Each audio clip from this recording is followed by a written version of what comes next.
everyone, it's your girl Bebe Clement, the author of How to Go from Employee to Entrepreneur and the host of your weekly business show, Bebe Means Business, the show where we discuss everything you ever wanted to know about business but you were afraid to ask.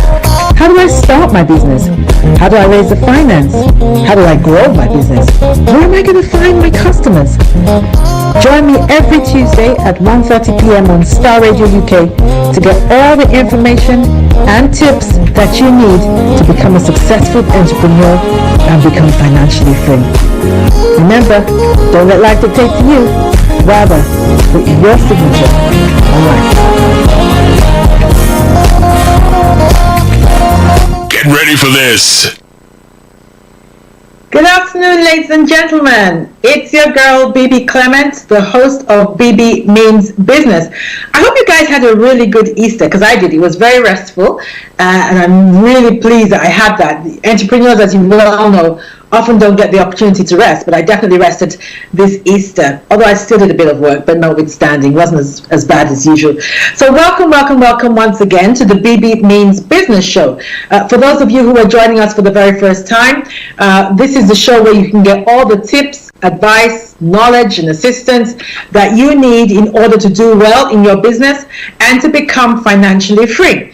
That's the whole aim of this particular program. I'm your host, Bebe Clement, and I run a group of small companies in London, England, and I'm also the author of this book, How to Go from Employee to Entrepreneur. This book has sold over 5,000 copies, and you better make sure you get it. What are you waiting for? If there's ever been a time to start a business, it is now. So I would strongly encourage you to get it. It's available on Amazon or from my website for £12.99 plus postage. Okay, so the last live show that I did, we talked about the role of ownership in wealth creation, and that was a really good show. The feedback was fantastic, and I think it opened people's minds to things that they hadn't hitherto thought about. So I'm really glad that we did that show. So today I'm going to do something that's slightly related, but before I tell you what that's about, just to let you know that this is a live show, and it's an interactive program, and I want to hear your views. I want your questions. I'm here to answer your questions, and to just enlighten you on anything that you might need help with. If you want to send us any questions, or you just want to give an opinion on the show, you just want to give feedback about a previous show, please feel free to do that. Our Twitter handle is @StarRadioUK. That's @StarRadioUK. Or you can text or WhatsApp us, and I'll give you the number now. It's 07539 661 744. That's 07539 661 744. Or of course you can email us at info@StarRadioUK, or join us via Facebook at Star Radio UK and just put your questions in the chat, and my producer will pass them to me during the program, and I'll be more than happy to answer them. If you'd also like a shout out, then by all means just let me know, and I'm happy to do that. So this week, for those of you who are just joining this week, we're going to be talking about the several levels of income. Several levels of income. Now, one of the reasons why I decided to do this topic is because a friend of mine who's actually been on this show before, Dr. Rami Banjoku, he does talks on wealth creation in the trading and investment space. And he often starts his seminars with this statement. He says, a staggering 70% of the world's adult population are financially illiterate. 70%. So now, that might not seem like too serious a statement to you, but I want you to think about illiteracy from the outlook of being able to read and write. And you know that being illiterate, it locks you out of many things in life. It diminishes your ability to function properly. It robs you of potential. It stops your ability to access certain opportunities when they present themselves. In a nutshell, ignorance is not bliss, ladies and gentlemen. Ignorance is not bliss. And when it comes to financial literacy, the same is applicable. In other words, it is what we don't know about money what we don't understand about our economic environment, things that we don't know about capitalism and how it functions, how to create money, how to grow it, how to invest it, how to use it, how to save it. It is what we don't know about money that is keeping us poor. And I personally, call me a cynic, but I personally think that it's deliberate. Otherwise, why don't they teach financial literacy in schools? If the whole point of leaving school is to acquire skills that you can use in the marketplace in order to get money, then why not just teach people about money? But, you know, that's just my little moan. The powers that be have their own reasons for doing what they do. But I'm determined to give you a lesson in financial literacy so that by all means you can become financially free. Being poor is not fun, so I really want to just give you little tidbits, just be part of your success story and helping you becoming financially free. So today we're going to be looking at the 7 levels of income, and it's unlikely, very unlikely, that we'll be able to get through all of them. So I might have a 2-part series, and that's fine, but I'm determined that we're going to do that. I believe that success leaves clues. Success leaves clues. And if you want to become financially free, then we must learn from those who already are. That's what we must do.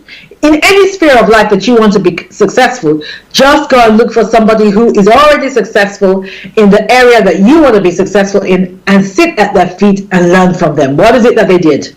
What mistakes did they make that I can avoid? Those kind of things. So that's what we're going to be doing today. One of the clues that successful people or financially free or rich people, whatever you want to call them, have left is that the average millionaire has about 7 different income streams going at any given time, which would go a long way to explain why employees don't become wealthy, because they're, by nature of their work, they are dependent on a single source of income, i.e. their salary. But millionaires have, at any given time, 7 different sources of income on the go. Now, I've been watching in recent times, because of his whole relationship with this whole pandemic, and he seems to have become the spokesperson for this whole pandemic, I have been reading a bit more about Bill Gates. And Bill Gates, as you know, was traditionally known for Microsoft, and we thought that was pretty much all he did. We knew about his charitable works, but we thought that was pretty much all he did. Now we are understanding that man is such an astute businessman. It is scary. He's got his fingers in so many pies. I was reading recently that he is now the single owner of the greatest amount of farmland in America. The greatest amount of farmland in America. He is the single highest owner, which means, in effect, basically, that somebody that has that kind of monopoly or that large amount of chunk of that industry will be able to dictate the food chain, control and dictate the food chain. And he's already started telling us how we should eat. Synthetic beef and all that. The point I'm trying to make is that we're now discovering that as a point of as an example, Bill Gates is not only into computers and IT and all that. He's also into pharmaceuticals. He's one of the shareholders of Pfizer and Moderna, I understand. He's also into farming. He's also into all kinds of other things. So they tend to have different income streams. So you and I must take a leaf out of their book, learn how they did it, and do the same thing. Okay. So, let's start with the first level of income, or the first level of wealth, or the first income stream that they have. And the first one is money. Money. Now, what is money? Money is a medium of exchange in the form of coins and banknotes. It is also the most visible level of income. Everybody sees it. Everybody is familiar with it. Everybody, to an extent, recognizes it. We may not understand how it functions that much, but at least we recognize it, and it's the most visible. Everywhere you go, there's money. But why is money an important level of income? I personally think that it's because of the options that it buys you. It's not even necessarily how much you have in the bank, so to speak, but it is the options or the choices that it buys you. And ladies and gentlemen, let's be honest, what is life without choices? So it is the choices that money buys you that is important. One of the options or the choices that it buys you is the option to send your children to good schools, to the best schools, where they get a great education and they are exposed to numerous aspects of life that they possibly or probably would not have been had it not been for the fact that you sent them to a good school. And I have personal experience of this that I'll share. When my youngest son was going to go to secondary school, the local authority in my area allocated a school to him, or allocated him to a school, and that school, in all honesty, was probably one of the worst, if not the worst, secondary school in my borough, by way of results, by way of behavior, everything. I've driven past that school many times, and I was not encouraged. I saw the kids hanging around, smoking, and all the rest. So there was just no way we were going to let our son go to that school. So we appealed, and we lost our appeal. They said no, he had to go to that school. So we said, well, if that's the case, then we're going to have to send him to private school. There's nothing we can do. Now, there are some very good state schools in the UK, but in this particular case, there was nothing we could do, so we decided to send him to private school. Now, before my son went to that private school, he was interested in music, but he was interested in playing the keyboard, so he was quite good at playing the keyboard. But when he went to this private school, one of the instruments that he was exposed to was the violin. And he decided he wanted to play violin. And he became so good at it that he was able to do his grade exam. He did his level 5, I think did his level 8. And he became so good that he then joined a local music school and began to tour all around the world as a violinist. Now, I know for a certainty that there is no way, because we're not inclined in relation to a violin, that kind of thing. There are certain instruments that, children from my background tend to pick up: drums, keyboards, and everything. But violin is not a usual one for us. Of course, there are exceptions to every rule, but violin is not a usual one for us. So he would never have been exposed to that, but for the fact that he went to the kind of school that he went. Now, this is what I'm talking about. That again has opened up his mind. It has opened up his view of the world. He had created opportunities for him to travel just because we were able to, because of we could afford it, to send him to that kind of school. So money gives you options. It gives you options in life. It also buys you access.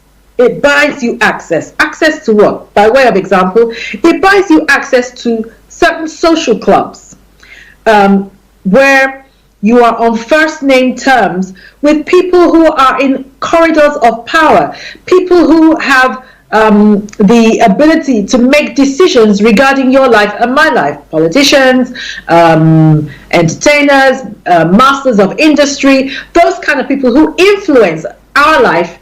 Those of us who are on the lower spectrum of life, these are people who are in the corridors of power. Now, if you're in the same social club with somebody like that, and you're on first name basis, that opens a whole world for you. It opens so many doors. It just gives you access, and it is money that brings you before those kind of people.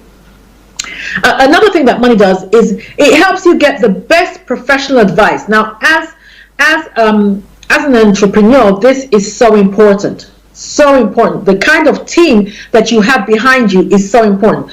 So if you have money, then you can have access to the best professionals in your industry. So you have the best lawyers, you have the best tax consultants or tax specialists, and every millionaire or every rich person will tell you that they could not survive without the advice of their team, particularly their tax specialists, because tax specialists They understand how to help you take advantage of the tax laws, how to hide your money, preserve your wealth for generations to come. This is what people do. This is what rich people do. They get the advice and the information from those who are in the know, so that they're able to preserve their wealth. Somebody like you and I, the average person, even when we get money, that's why people who win the lottery and don't know what to do with the money, they lose it very easily because they do not have access, or they don't know where to go and find a great team that will give them the right advice that will help them preserve their wealth and be able to leave it as a legacy for generations to come.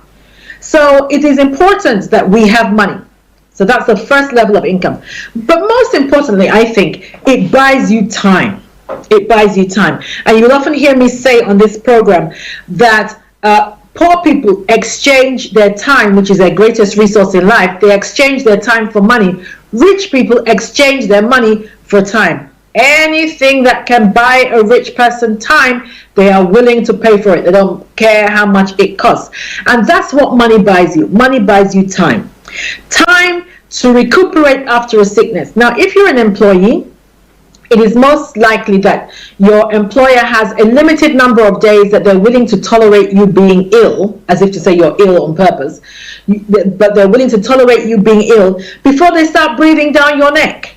So oft times, I remember when I was an employee, oft times I would be under pressure to quickly get over whatever ailment was ailing me so that I could get back to work. So 9 times out of 10, I would return to work knowing full well that I was not really well. But because I didn't want my HR manager to start breathing down my neck and then calling me in for sickness meetings and all the rest, and it going towards your absence level and all the rest, you felt pressurized and stressed to return to work, even though you knew full well that you were not okay. So money buys you that option, If a job is doing you in, you can tell your boss to stop his job and you can walk. But money is what buys you those kind of options. Time to think. It buys you time to think. Now, the number of businesses, I was reading about this on, I think it was on Twitter, the number of businesses that have been birthed during COVID is phenomenal. And that's because most people are now working from home, and because they're working from home, they have a better work-life balance, and they're actually able to take time out of the day to think. Because if you're going to be an entrepreneur, you're going to have to learn to think. Time to think, to birth new ideas, to explore opportunities, to research, to try new things. It is money that enables you to do that. To expand your consciousness, to travel. People who travel have a better outlook on life. All these things take time, and money is what buys you time to do all those kind of things. Okay? All right. I'm going to take a quick break here, and when we come back, we're going to look at level 2. We've just looked at money, but level 2 is going to be vision. We're going to have a look at vision. That is another level of income, and I'm going to explain to you why that is. Don't go away.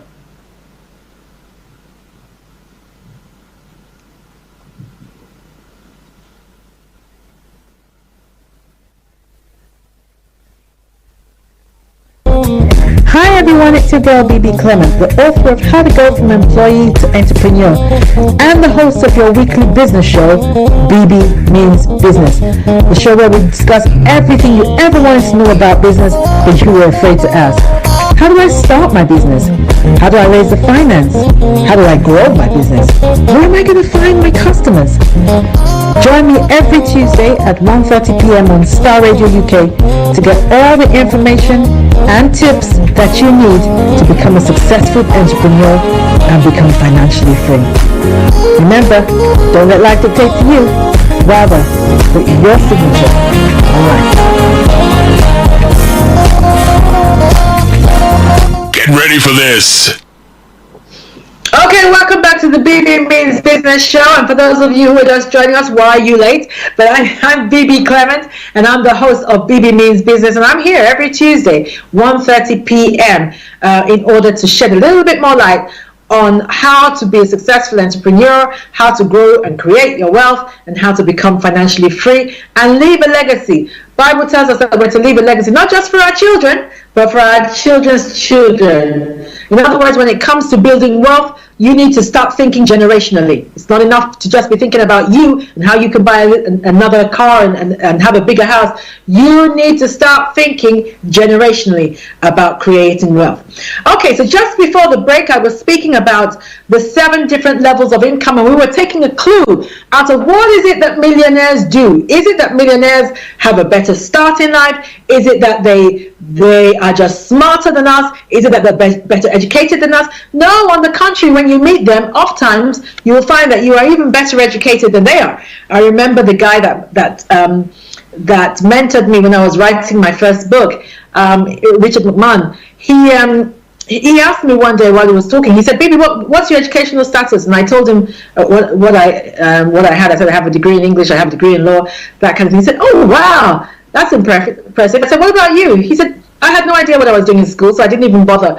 And I flunked out of school. I think I had just 3. I got just 3 GCSEs and the rest I failed. I had no idea what I was doing." But here's a guy with 3 GCSEs, and I'm paying him thousands to mentor me how to write a book because he had found an area that he was successful in, and he had become a millionaire. So it's not that they're smarter than you, it's not that they're better educated, but they understand certain things, and we need to find out what is it that they know that we don't know, and make sure that we adapt it to our lives so that we too can become financially free. So one of the things that we have discovered is that millionaires have at any given time about 7 different sources of income.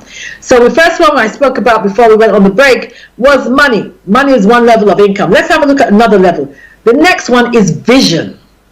And now I know that sounds strange, but vision is another level of income.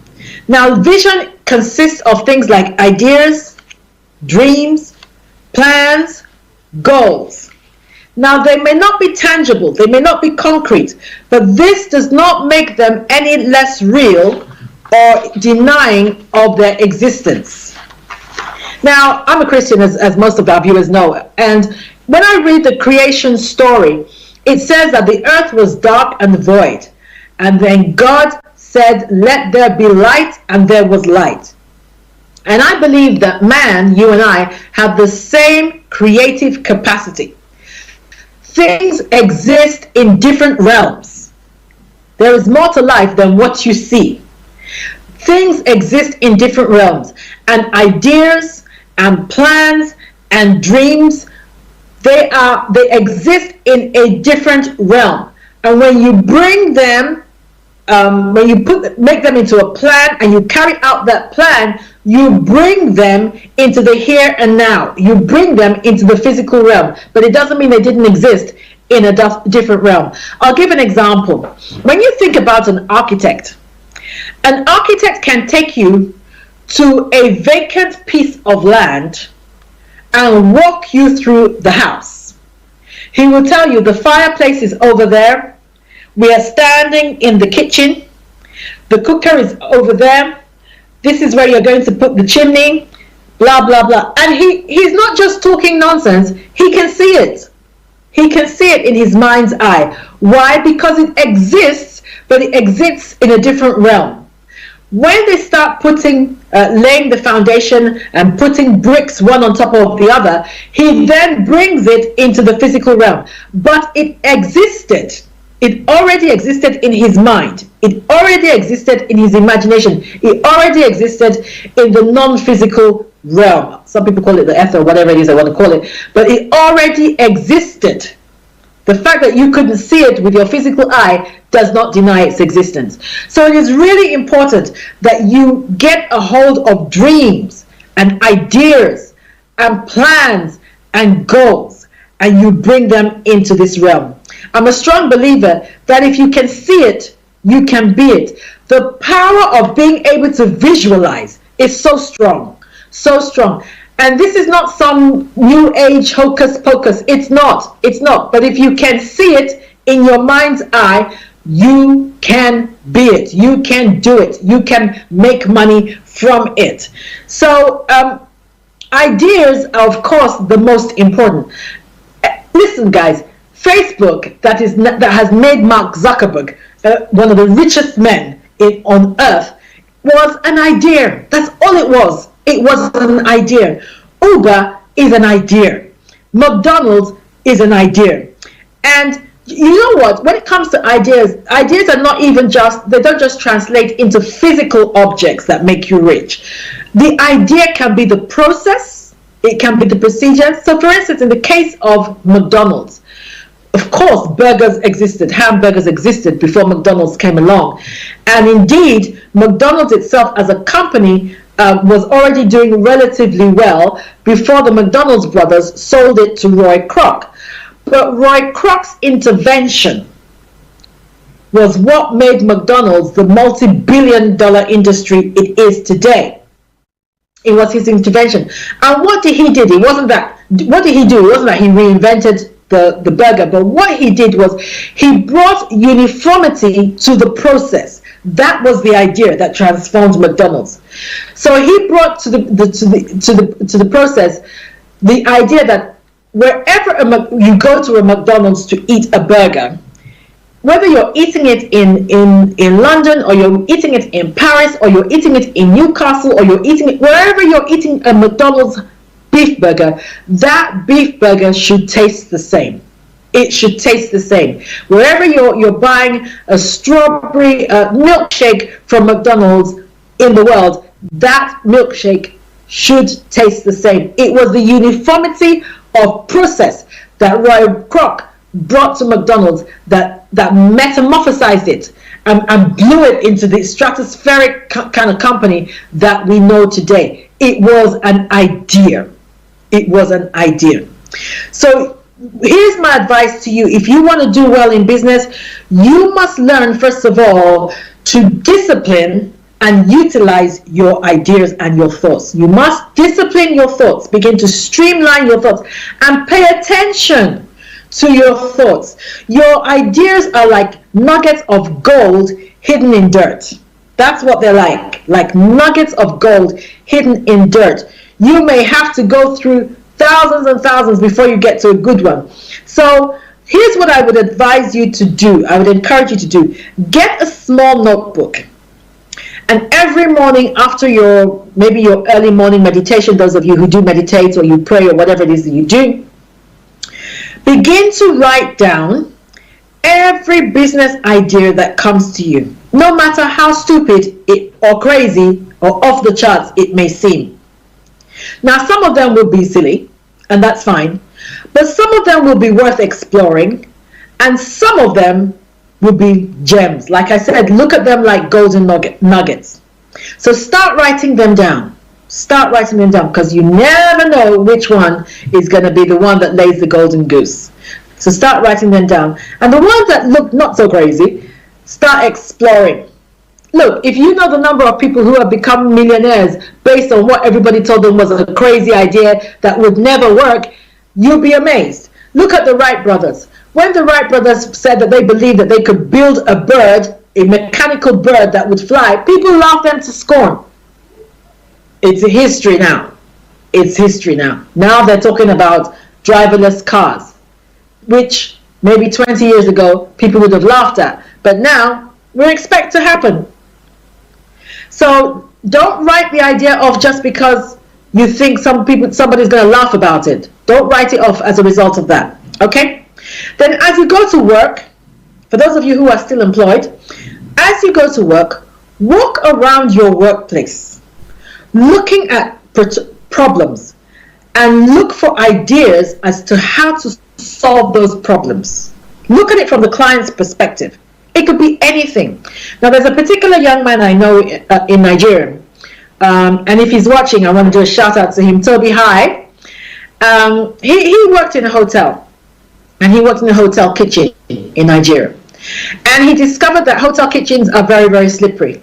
So it wasn't unusual for some of his colleagues, or a lot of his colleagues, to fall down regularly and to injure themselves. So he thought, okay, what can he do to solve that problem?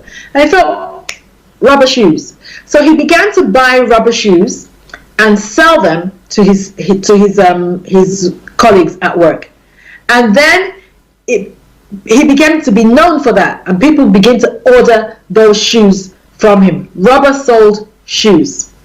Amazing, amazing. He saw a problem, and he looked at how can I fix this problem, and out of that, a business was born. So please, that's what you need to do. It could be anything, but look for problems and look for how you can solve them, and begin to write down those ideas. And if you need help, there are people like me, business advisors, business consultants, who can show you how to monetize those ideas, or can show you how to, like I said, mine those ideas to get the dirt and the rust off the nugget of an idea that you have, and turn it into a business. Okay, so that's vision. That's level 2. Let's have a look at relationships. We'll have a quick look at relationships, and then we'll take another break. Relationships, I think this is the most important level. I really do. I think it's the most important level. You've heard the phrase, your network is your net worth. And that's so true. Now, your relationships include your friends, your family, your colleagues, but it also includes other people, like people that you meet at like networking events and things like that. So I'm going to talk about the whole spectrum as we go along. Now, for instance, just being seen with certain people will increase your worth in the marketplace. Just being seen. In other words, wealth by association. You know what they say about a rising tide lifts all boats. I'll talk about that in a minute. But just being seen with certain people can increase your value in the marketplace. So for instance, just my industry is speaking and training. So just having your picture taken with somebody like Les Brown or somebody like that, Tony Robbins, that kind of person, just, you might not even know him, you might just be at his event, and just having your picture taken with him can increase your value as a speaker in the marketplace. I remember when a bank manager friend of mine contacted me, I think it was last year, very excitedly to say, Bebe, I've just been on Instagram, and I can see that John Maxwell is following you on Instagram. And he was so excited, and I was already excited because I'd seen that the week before. So I was like, oh my God, John Maxwell, who is the #1 lead in the area of leadership, which is another area that I'm very, very, very passionate about, was following me on Instagram. I was like, oh my God, what could I possibly have to say that this man would be interested in? But just the fact that somebody like that was following me on Instagram raised my profile in the marketplace. A huge shout out to one of my heroes in the Christian space, TD Jakes, Bishop TD Jakes. I discovered that he's following me on Twitter. That again has raised my profile, because people see that and they say, well, if Bishop Jakes is bothering to follow this woman on Twitter, she must have something reasonable to say. So Bishop Jakes, thank you so much. I'm so honored. Thank you that you would take the time to follow me on Twitter. So yeah, so these kind of things is within your network, just by association, increases your value in the marketplace, which again increases the amount of money that you can make in the marketplace. Okay. Now, like I said earlier, a rising tide lifts all boats. There's certain people that just being around them will expand your consciousness of what is possible for your life and for your business. Just being around them.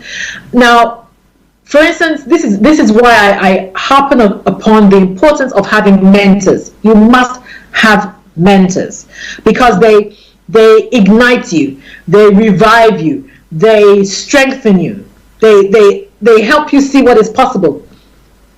There's a particular mentor that I have, Mr. Aki Naftal, and he's the managing director of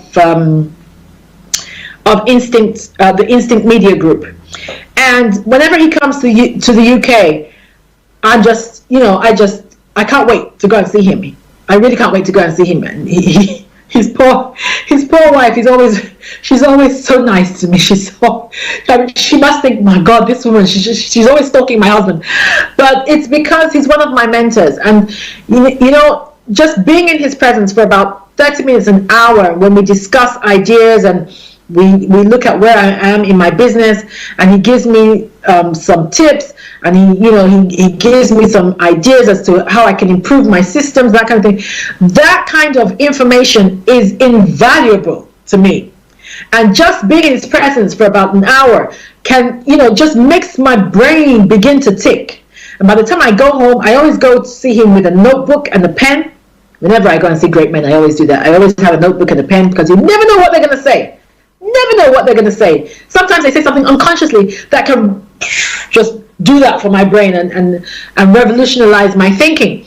So, yes, those kind of people. Another person is my best friend, Sandra, who I've also had on the show. Sometimes I just pick her brains. I just take time out and talk to her, not as a friend, but as a business mentor, and get her advice, listen to things that she says, that kind of thing, because she's a serial entrepreneur and she's very successful at what she does. So I learn from her, and again, the more I learn, the more value and put into practice, the more valuable I become in the marketplace, the more money I can make. So your network is very, very important. So let's look at networking.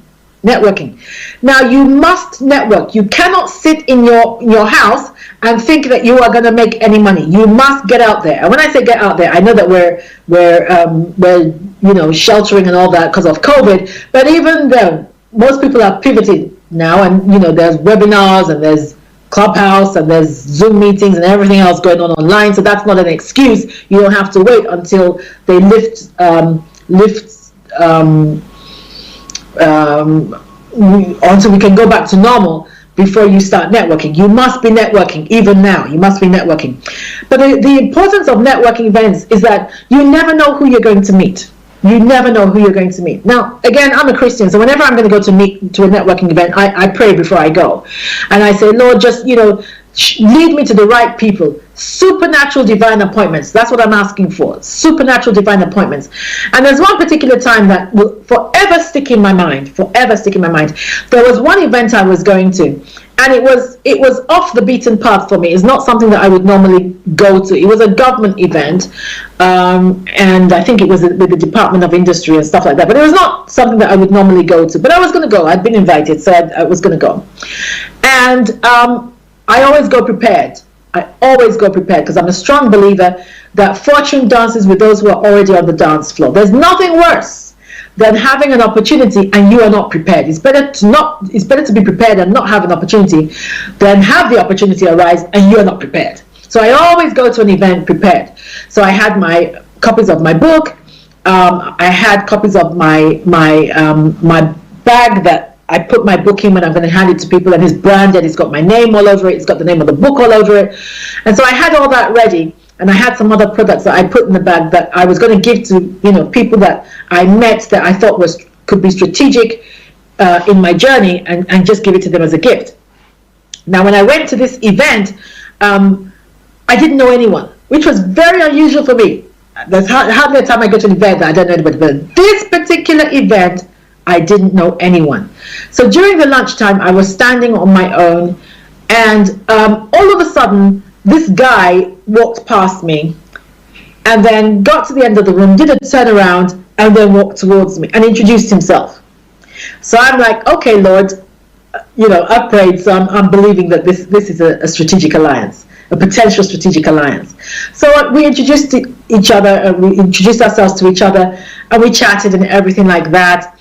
And it was very interesting because we actually found out that we were from the same town in Nigeria.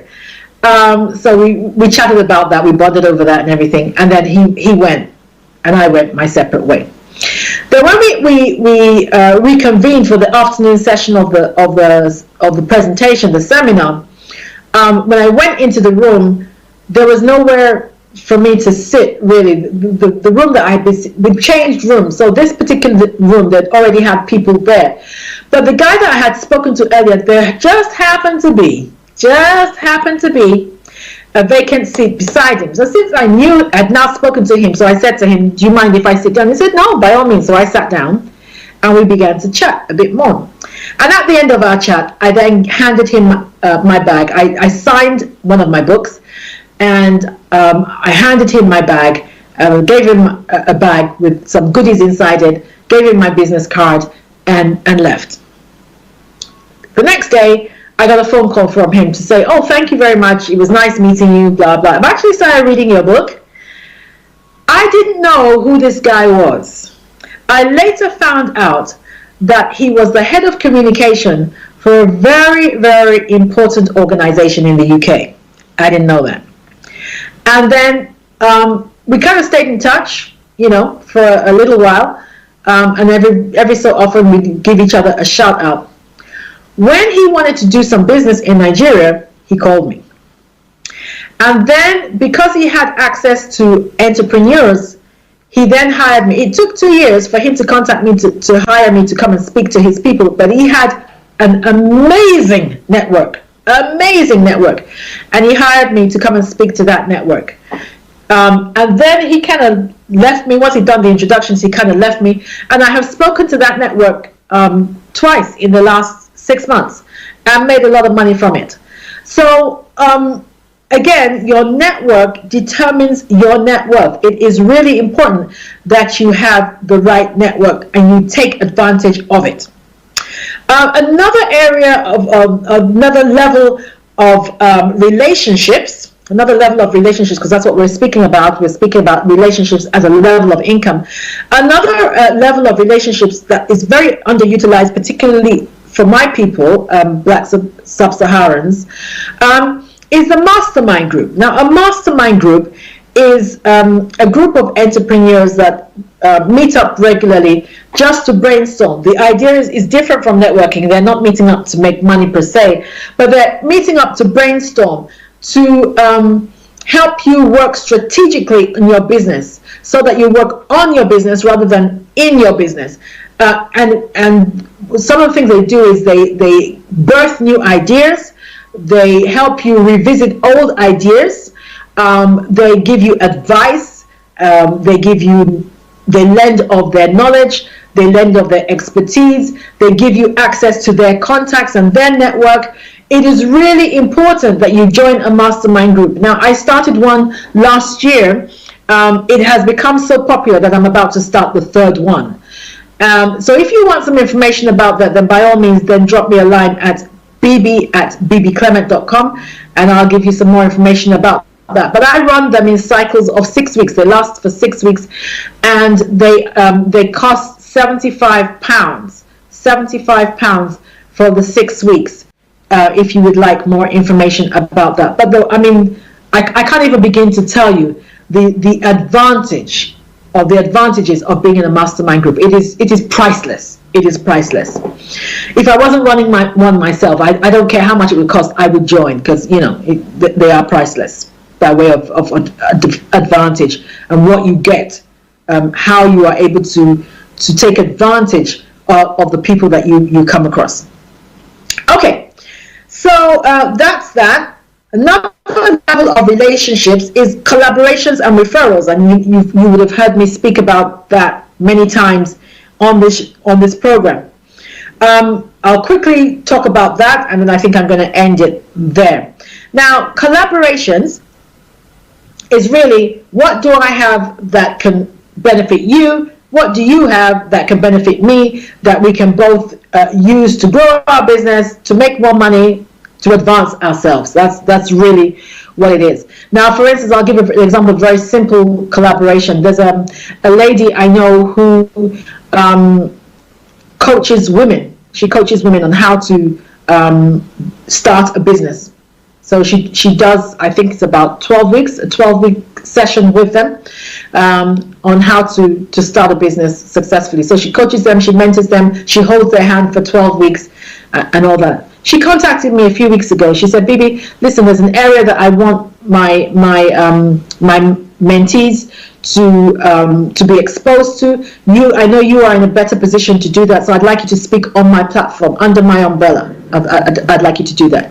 Now, that's a collaboration. I'm not speaking under Bebe Clement's umbrella or speaking under her umbrella, but I'm bringing what I know to enhance what she does, and we both make money from it. Okay? So she could say, oh, you know what, I'm going to have to pay BB for that, so I'm not even going to bother. But she's very smart. She understands that what I'm bringing to the table is going to make her more valuable to her mentors. She understands that. So she's happy to collaborate. She's happy to collaborate. So that's how collaboration works. What have I got that can enhance your offering? What have you got that can enhance my offering? It might even be something as simple as your business card. I remember one time seeing a flyer. This lady had a flyer. She was a caterer.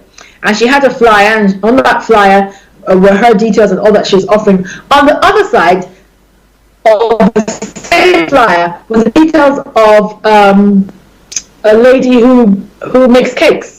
Wedding cakes, birthday cakes, that kind of thing. It was on the same flyer. Now that's a collaboration. Of course, it's cheaper for them to have one flyer, because it would have cost them double to have two separate flyers. But also, somebody who wants catering for her party, 9 times out of 10 will also want a cake. And here is a cake maker on the opposite side of the paper. So again, that's a good collaboration. So as an entrepreneur, I want you to start thinking, who can I collaborate with? And you know, what stops us from collaborating is small-mindedness and greed. That's what stops us from collaboration. We think that, oh, if I collaborate with that person, that means I'm going to have to share part of my profits, that kind of thing. Listen, forget all that. I would rather have 10% of something that is making money than 100% of something that is not. So don't let small-mindedness and greed rob you of growing in your business and making more money. Okay, ladies and gentlemen, I think I'm going to end it there, and we'll finish off. This is definitely going to be a 2-part series. So next week, I'm going to be looking at things like knowledge. How is knowledge an income stream? How is it a level of income, and how can you use it to best advantage? Thank you so much for joining me once again. Have a great week. Make some money. Stay safe. And as I always say, don't let life dictate to you. Rather, put your signature on life. Bye-bye. Hi everyone, it's your girl Bebe Clement, the author of How to Go from Employee to Entrepreneur and the host of your weekly business show, Bebe Means Business, the show where we discuss everything you ever wanted to know about business but you were afraid to ask. How do I start my business? How do I raise the finance? How do I grow my business? Where am I going to find my customers? Join me every Tuesday at 1:30 p.m. on Star Radio UK to get all the information and tips that you need to become a successful entrepreneur.